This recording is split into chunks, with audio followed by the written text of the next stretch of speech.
Little Women by Louisa May Alcott. Chapter 2. A Merry Christmas. Jo was the first to wake in the grey dawn of Christmas morning. No stockings hung at the fireplace, and for a moment she felt as much disappointed as she did long ago when her little sock fell down because it was crammed so full of goodies.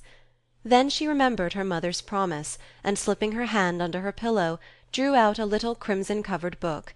She knew it very well, for it was that beautiful old story of the best life ever lived, and Jo felt that it was a true guide-book for any pilgrim going on a long journey.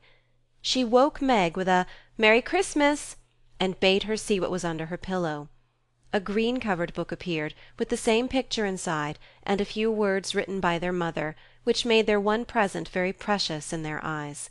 Presently Beth and Amy woke to rummage and find their little books also, one dove-coloured, the other blue, and all sat looking at and talking about them, while the east grew rosy with the coming day.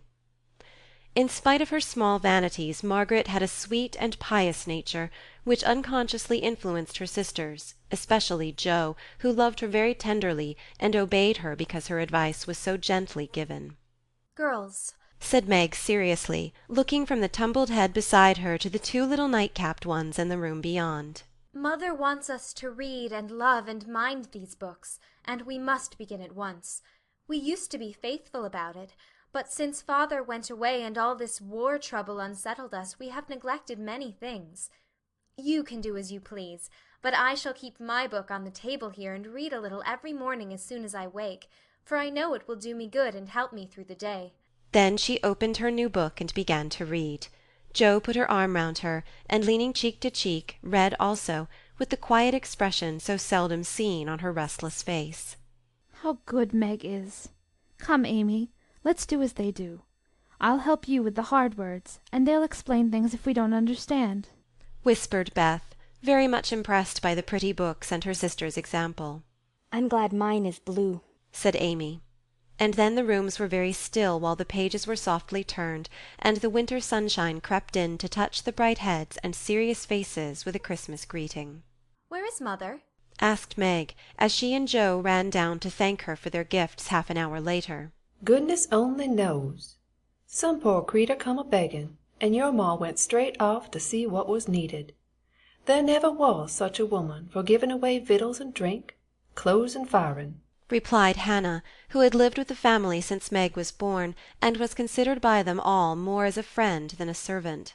"She will be back soon, I think, so fry your cakes and have everything ready," said Meg, looking over the presents which were collected in a basket and kept under the sofa, ready to be produced at the proper time. "Why, where is Amy's bottle of cologne?" she added, as the little flask did not appear. "She took it out a minute ago, and went off with it to put a ribbon on it or some such notion," replied Jo, dancing about the room to take the first stiffness off the new army slippers. "How nice my handkerchiefs look, don't they? Hannah washed and ironed them for me, and I marked them all myself," said Beth, looking proudly at the somewhat uneven letters which had cost her such labour. "Bless the child! She's gone and put Mother on them instead of M. March. How funny!" cried Jo, taking one up. "Isn't that right? I thought it was better to do it so, because Meg's initials are M.M., and I don't want any one to use these but Marmee," said Beth, looking troubled. "It's all right, dear, and a very pretty idea. Quite sensible, too, for no one can ever mistake now. It will please her very much, I know," said Meg, with a frown for Jo and a smile for Beth. "There's Mother! Hide the basket, quick!" cried Jo, as a door slammed and steps sounded in the hall. Amy came in hastily, and looked rather abashed when she saw her sisters all waiting for her. "Where have you been, and what are you hiding behind you?" asked Meg, surprised to see by her hood and cloak that lazy Amy had been out so early. "Don't laugh at me, Jo. I didn't mean anyone should know till the time came. I only meant to change the little bottle for a big one, and I gave all my money to get it, and I'm truly trying not to be selfish any more." As she spoke, Amy showed the handsome flask which replaced the cheap one, and looked so earnest and humble in her little effort to forget herself that Meg hugged her on the spot. Jo pronounced her a trump, while Beth ran to the window and picked her finest rose to ornament the stately bottle. "You see, I felt ashamed of my present after reading and talking about being good this morning, So I ran round the corner and changed it the minute I was up, and I'm so glad, for mine is the handsomest now." Another bang of the street door sent the basket under the sofa, and the girls to the table, eager for breakfast.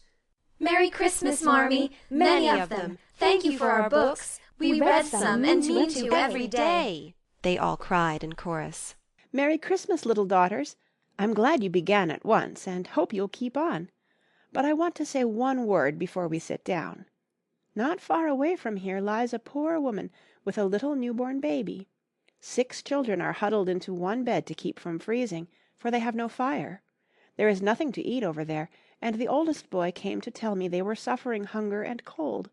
My girls, will you give them your breakfast as a Christmas present?" They were all unusually hungry, having waited nearly an hour, and for a minute no one spoke. Only a minute, for Joe exclaimed impetuously, "I'm so glad you came before we began." "May I go and help carry the things to the poor little children?" asked Beth eagerly. "I shall take the cream and the muffins," added Amy, heroically giving up the article she most liked. Meg was already covering the buckwheats and piling the bread into one big plate. "I thought you'd do it," said Mrs. March, smiling as if satisfied. "You shall all go and help me, and when we come back we will have bread and milk for breakfast, and make it up at dinner time." They were soon ready, and the procession set out. Fortunately it was early, and they went through the back streets, so few people saw them, and no one laughed at the queer party. A poor, bare, miserable room it was, with broken windows, no fire, ragged bedclothes, a sick mother, wailing baby, and a group of pale, hungry children cuddled under one old quilt, trying to keep warm.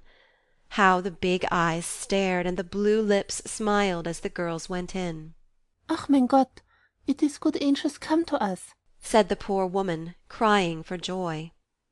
"Funny angels in hoods and mittens," said Joe, and set them to laughing. In a few minutes it really did seem as if kind spirits had been at work there. Hannah, who had carried wood, made a fire, and stopped up the broken panes with old hats and her own cloak. Mrs. March gave the mother tea and gruel, and comforted her with promises of help, while she dressed the little baby as tenderly as if it had been her own.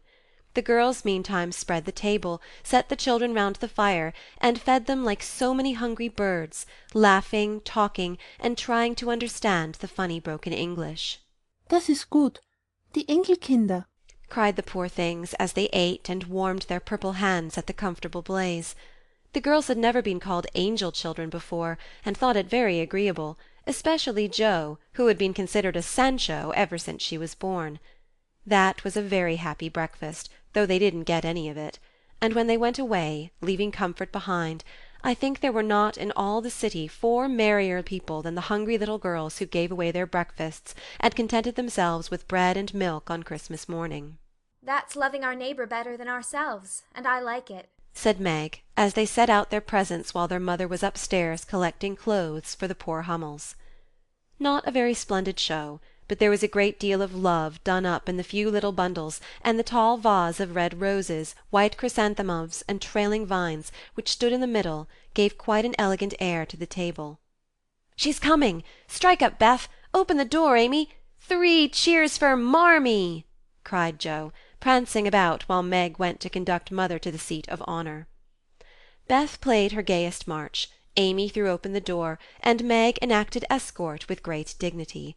Mrs. March was both surprised and touched, and smiled with her eyes full as she examined her presents and read the little notes which accompanied them. The slippers went on at once, a new handkerchief was slipped into her pocket, well scented with Amy's cologne, the rose was fastened in her bosom, and the nice gloves were pronounced a perfect fit.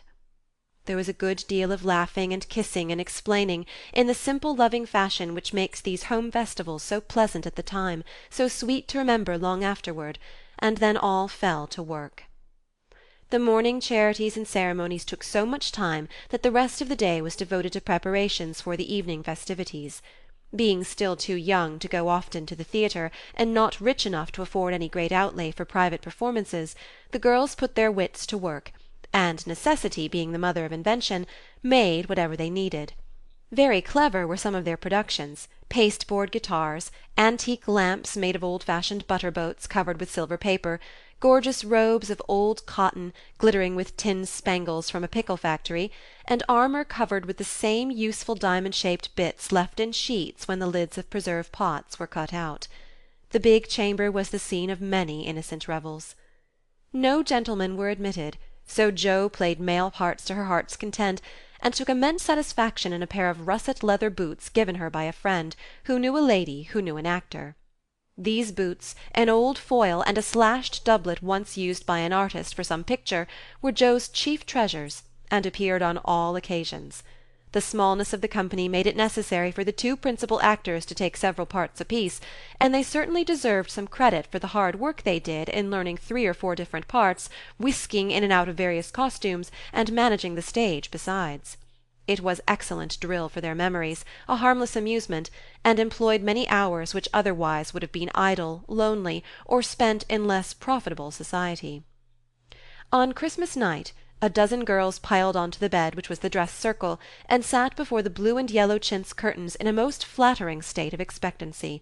There was a good deal of rustling and whispering behind the curtain, a trifle of lamp-smoke, and an occasional giggle from Amy, who was apt to get hysterical in the excitement of the moment. Presently a bell sounded, the curtains flew apart, and the operatic tragedy began. A gloomy wood, according to the one playbill, was represented by a few shrubs in a pot, green baize on the floor, and a cave in the distance. This cave was made with a clothes-horse for a roof, bureaus for walls, and in it was a small furnace in full blast, with a black pot on it and an old witch bending over it. The stage was dark, and the glow of the furnace had a fine effect, especially as real steam issued from the kettle when the witch took off the cover. A moment was allowed for the first thrill to subside. Then Hugo the villain stalked in with a clanking sword at his side, a slouching hat, black beard, mysterious cloak, and the boots. After pacing to and fro in much agitation, he struck his forehead, and burst out in a wild strain, singing of his hatred for Roderigo, his love for Zara, and his pleasing resolution to kill the one and win the other. The gruff tones of Hugo's voice, with an occasional shout when his feelings overcame him, were very impressive, and the audience applauded the moment he paused for breath. Bowing with the air of one accustomed to public praise, he stole to the cavern and ordered Hagar to come forth with a commanding, "What ho, minion! I need thee!" Out came Meg, with grey horsehair hanging about her face, a red and black robe, a staff, and cabalistic signs upon her cloak. Hugo demanded a potion to make Zara adore him, and one to destroy Roderigo. Hagar, in a fine dramatic melody, promised both, and proceeded to call up the spirit who would bring the love-philtre. Hither, hither from thy home, airy sprite, I bid thee come. Born of roses, fed on dew, charms and potions canst thou brew? Bring me here with elfin speed the fragrant philtre which I need. Make it sweet and swift and strong. Spirit, answer now my song. A soft strain of music sounded, and then at the back of the cave appeared a little figure in cloudy white, with glittering wings, golden hair, and a garland of roses on its head. Waving a wand, it sang, Hither I come from my airy home, afar in the silver moon. Take the magic spell and use it well, or its power will vanish soon. And dropping a small gilded bottle at the witch's feet, the spirit vanished. Another chant from Hagar produced another apparition, not a lovely one, for with a bang an ugly black imp appeared, and having croaked a reply, tossed a dark bottle at Hugo and disappeared with a mocking laugh. Having warbled his thanks and put the potions in his boots, Hugo departed, and Hagar informed the audience that as he had killed a few of her friends in times past, she had cursed him, and intends to thwart his plans and be revenged on him. Then the curtain fell, and the audience reposed and ate candy while discussing the merits of the play. A good deal of hammering went on before the curtain rose again, but when it became evident what a masterpiece of stage carpentry had been got up, no one murmured at the delay. It was truly superb. A tower rose to the ceiling, half-way up appeared a window with a lamp burning in it, and behind the white curtain appeared Zara in a lovely blue and silver dress waiting for Roderigo. He came in gorgeous array, with plumed cap, red cloak, chestnut love-locks, a guitar, and the boots, of course. Kneeling at the foot of the tower, he sang a serenade in melting tones. Zara replied, and after a musical dialogue consented to fly. Then came the grand effect of the play. Roderigo produced a rope ladder with 5 steps to it, threw up one end, and invited Zara to descend. Timidly she crept from her lattice, put her hand on Roderigo's shoulder, and was about to leap gracefully down, when, alas, alas for Zara, she forgot her train. It caught in the window, the tower tottered, leaned forward, fell with a crash, and buried the unhappy lovers in the ruins. A universal shriek arose as the russet boots waved wildly from the wreck, and a golden head emerged, exclaiming, "I told you so! I told you so!" With wonderful presence of mind, Don Pedro, the cruel sire, rushed in, dragged out his daughter, with a hasty aside, "Don't laugh, act as if it was all right," and ordering Roderigo up, banished him from the kingdom with wrath and scorn. Though decidedly shaken by the fall from the tower upon him, Roderigo defied the old gentleman and refused to stir. This dauntless example fired Zara. She also defied her sire, and he ordered them both to the deepest dungeons of the castle. A stout little retainer came in with chains and led them away, looking very much frightened, and evidently forgetting the speech he ought to have made. Act third was the castle hall, and here Hagar appeared, having come to free the lovers and finish Hugo.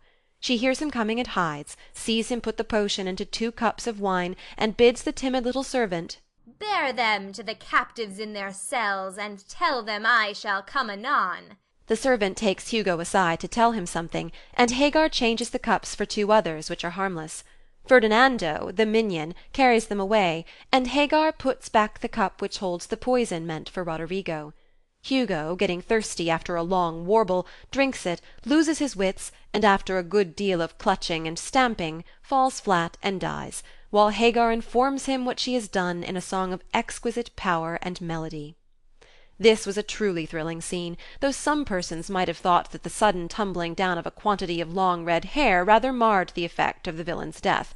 He was called before the curtain, and with great propriety appeared, leading Hagar, whose singing was considered more wonderful than all the rest of the performance put together. Act fourth displayed the despairing Roderigo on the point of stabbing himself because he has been told that Zara has deserted him. Just as the dagger is at his heart, a lovely song is sung under his window, informing him that Zara is true, but in danger, and he can save her if he will. A key is thrown in which unlocks the door, and in a spasm of rapture he tears off his chains and rushes away to find and rescue his lady love. Act fifth opened with a stormy scene between Zara and Don Pedro. He wishes her to go into a convent, but she won't hear of it, and after a touching appeal is about to faint, when Roderigo dashes in and demands her hand. Don Pedro refuses because he is not rich. They shout and gesticulate tremendously, but cannot agree, and Roderigo is about to bear away the exhausted Zara, when the timid servant enters with a letter and a bag from Hagar, who has mysteriously disappeared. The latter informs the party that she bequeaths untold wealth to the young pair, and an awful doom to Don Pedro if he doesn't make them happy. The bag is opened, and several quarts of tin money shower down upon the stage, till it is quite glorified with the glitter.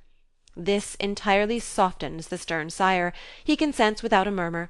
All join in a joyful chorus, and the curtain falls upon the lovers kneeling to receive Don Pedro's blessing in attitudes of the most romantic grace. Tumultuous applause followed, but received an unexpected check, for the cot-bed on which the dress-circle was built suddenly shut up and extinguished the enthusiastic audience. Roderigo and Don Pedro flew to the rescue, and all were taken out unhurt, though many were speechless with laughter. The excitement had hardly subsided when Hannah appeared with Mrs. March's compliments. And would the ladies walk down to supper? This was a surprise even to the actors, and when they saw the table they looked at one another in rapturous amazement. It was like Marmee to get up a little treat for them, but anything so fine as this was unheard of since the departed days of plenty. There was ice cream, actually 2 dishes of it, pink and white, and cake and fruit, and distracting French bonbons, and in the middle of the table 4 great bouquets of hothouse flowers. It quite took their breath away, and they stared first at the table and then at their mother, who looked as if she enjoyed it immensely. "Is it fairies?" asked Amy. "Santa Claus," said Beth. "Mother did it." And Meg smiled her sweetest, in spite of her grey beard and white eyebrows. "Aunt March had a good fit and sent the supper," cried Joe, with sudden inspiration. All wrong. Old Mr. Lawrence sent it," replied Mrs. March. The Lawrence boy's grandfather? What in the world put such a thing into his head? We don't know him, exclaimed Meg. "Hannah told one of his servants about your breakfast party. He is an odd old gentleman, but that pleased him. He knew my father years ago, and he sent me a polite note this afternoon, saying he hoped I would allow him to express his friendly feeling toward my children by sending them a few trifles in honor of the day. I could not refuse, and so you have a little feast at night to make up for the bread and milk breakfast." That boy put it into his head. I know he did. He's a capital fellow, and I wish we could get acquainted. He looks as if he'd like to know us, but he's bashful, and Meg is so prim she won't let me speak to him when we pass," said Joe, as the plates went round, and the ice began to melt out of sight, with oohs and ahs of satisfaction. "You mean the people who live in the big house next door, don't you?" asked one of the girls. "My mother knows old Mr. Lawrence, but says he's very proud and doesn't like to mix with his neighbors. He keeps his grandson shut up when he isn't riding or walking with his tutor, and makes him study very hard. We invited him to our party, but he didn't come. Mother says he's very nice, though he never speaks to us girls." Our cat ran away once, and he brought her back, and we talked over the fence, and were getting on capitally, all about cricket and so on, when he saw Meg coming and walked off. I mean to know him some day, for he needs fun, I'm sure he does," said Joe decidedly. "I like his manners, and he looks like a little gentleman, so I've no objection to your knowing him if a proper opportunity comes. He brought the flowers himself, and I should have asked him in if I had been sure what was going on upstairs.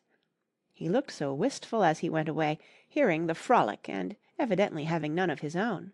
"It's a mercy you didn't, mother," laughed Joe, looking at her boots. "But we'll have another play some time that he can see. Perhaps he'll help act. Won't that be jolly?" I never had such a fine bouquet before. How pretty it is!" And Meg examined her flowers with great interest. "They are lovely, but Beth's roses are sweeter to me," said Mrs. March, smelling the half-dead posy in her belt. Beth nestled up to her and whispered softly, "I wish I could send my bunch to father. I'm afraid he isn't having such a merry Christmas as we are." End of chapter 2.